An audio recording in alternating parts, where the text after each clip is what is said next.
आप सभी को और विश्व भर में फैले भगवान बुद्ध के अनुयायियों को बुद्ध पूर्णिमा की बैसाख उत्सव की बहुत बहुत शुभकामनाएं। ये मेरा सौभाग्य है कि मुझे पहले भी इस पवित्र दिन पर आपसे मिलने, आप सभी से आशीर्वाद लेने का अवसर मिलता रहा है। 2015 और 2018 में दिल्ली में और साल 2017 में कोलंबो में मुझे इस कार्यक्रम से जुड़ने का, आपके बीच आने का मौका मिला था। हाँ, इस बार परिस्थितियां ही कुछ और हैं, इसलिए आमने सामने आकर के आपसे मुलाकात नहीं हो पा रही है। साथियों, भगवान बुद्ध का वचन है, मनो पुब्बम गमा धम्मा, मनोसेट्टा मनोमया, यानी धम्म मन से ही होता है, मन ही प्रधान है, सारी प्रवृत्तियों का अगुवा है। इसलिए आपका और मेरा मन का जो जुड़ाव है, उसके कारण सशरीर उपस्थिति की कभी उतनी महसूस नहीं होती। आपके बीच आना बहुत खुशी की बात होती, लेकिन अभी हालात हमें वो परमिट नहीं करते हैं और इसलिए दूर से ही टेक्नोलॉजी के माध्यम से आपने मुझे अपनी बात रखने का अवसर दिया। इससे बढ़कर के संतोष और क्या हो सकता है। साथियों, लॉकडाउन की इस विकट परिस्थितियों में भी वर्चुअल बैसाख बुद्ध पूर्णिमा दिवस समारोह, इसके इस आयोजन के लिए अंतर्राष्ट्रीय बौद्ध संघ प्रशंसा के पात्र है। आपके इस अभिनव प्रयास के कारण ही इस आयोजन में विश्व भर के लाखों अनुयायी एक दूसरे के साथ जुड़ रहे हैं। लुम्बिनी, बोधगया, सारनाथ और कुशीनगर के अलावा श्रीलंका के श्री अनुराधापुर स्तूप और वासुदेवा मंदिर में हो रहे समारोहों का इस तरह एकीकरण कितनी अद्भुत कल्पना है, कितना सुंदर दृश्य है। हर जगह हो रहे पूजा कार्यक्रमों का ऑनलाइन प्रसारण होना अपने आप में अद्भुत अनुभव है।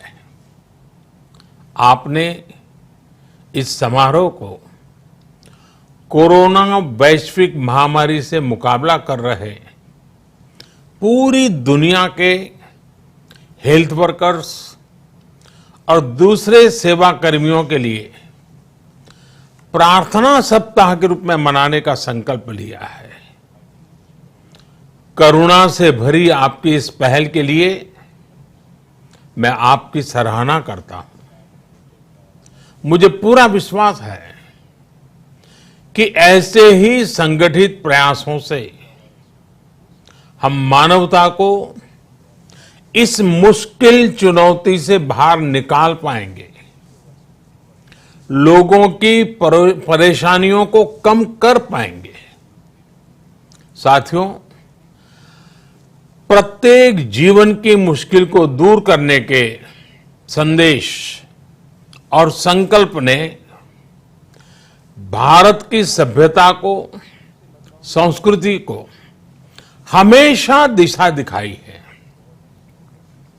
भगवान बुद्ध ने भारत की संस्कृति और इस महान परंपरा को बहुत समृद्ध किया है। वो अपना दीपक स्वयं बने और अपनी जीवन यात्रा में दूसरों के जीवन को भी प्रकाशित करते रहे। और इसलिए बुद्ध किसी एक परिस्थिति तक सीमित नहीं है, किसी एक प्रसंग तक सीमित नहीं है। सिद्धार्थ के जन्म, सिद्धार्थ के गौतम होने से पहले और उसके बाद इतनी शताब्दियों में समय का चक्र अनेक स्थितियों, परिस्थितियों को समेटते हुए निरंतर चल रहा है। समय बदला, स्थिति बदली, समाज की व्यवस्थाएं बदली, लेकिन भगवान बुद्ध का संदेश हमारे जीवन में निरंतर प्रवाहमान रहा है। ये सिर्फ इसलिए संभव हो पाया है क्योंकि बुद्ध सिर्फ एक नाम नहीं है, बल्कि एक पवित्र विचार भी है। एक ऐसा विचार जो प्रत्येक मानव के हृदय में धड़कता है, मानवता का मार्गदर्शन करता है। बुद्ध त्याग और तपस्या की सीमा है। बुद्ध सेवा और समर्पण का पर्याय है। बुद्ध मजबूत इच्छा शक्ति से सामाजिक परिवर्तन की पराकाष्ठा है। बुद्ध वो है जो स्वयं को तपाकर, स्वयं को खपाकर, खुद को न्योछावर करके पूरी दुनिया में आनंद फैलाने के लिए समर्पित है। और हम सभी का सौभाग्य देखिए, इस समय हम अपने आसपास ऐसे अनेकों लोगों को देख रहे हैं जो दूसरों की सेवा के लिए, किसी मरीज के इलाज के लिए, किसी गरीब को भोजन कराने के लिए, किसी अस्पताल में सफाई के लिए, किसी सड़क पर कानून व्यवस्था बनाए रखने के लिए चौबीसों घंटे काम कर रहे हैं। भारत में, भारत के बाहर ऐसा प्रत्येक व्यक्ति, विश्व के हर कोने में ऐसा प्रत्येक व्यक्ति अभिनंदन का पात्र है, नमन का पात्र है। साथियों, ऐसे समय में जब दुनिया में उथल पुथल है, कई बार दुख, निराशा, हताशा का भाव बहुत ज्यादा दिखता है, तब भगवान बुद्ध की सीख और भी प्रासंगिक हो जाती है। भगवान बुद्ध कहते थे कि मानव को निरंतर ये प्रयास करना चाहिए कि वो कठिन स्थितियों पर विजय प्राप्त करे, उनसे बाहर निकले। थक कर रुक जाना ये विकल्प नहीं हो सकता। आज हम सब भी एक कठिन परिस्थिति से निकलने के लिए निरंतर जुटे हुए हैं, साथ मिलकर काम कर रहे हैं। भगवान बुद्ध के बताए 4 सत्य, यानी दया, करुणा, सुख दुख के प्रति समभाव और जो जैसा है उसको उसी रूप में स्वीकारना, ये सत्य निरंतर भारत भूमि की प्रेरणा बने हुए है। आज आप भी देख रहे हैं कि भारत निस्वार्थ भाव से बिना किसी भेद के अपने यहां भी और पूरे विश्व में कहीं भी संकट में घिरे व्यक्ति के साथ पूरी मजबूती से खड़ा है। लाभ हानि, समर्थ असमर्थ से अलग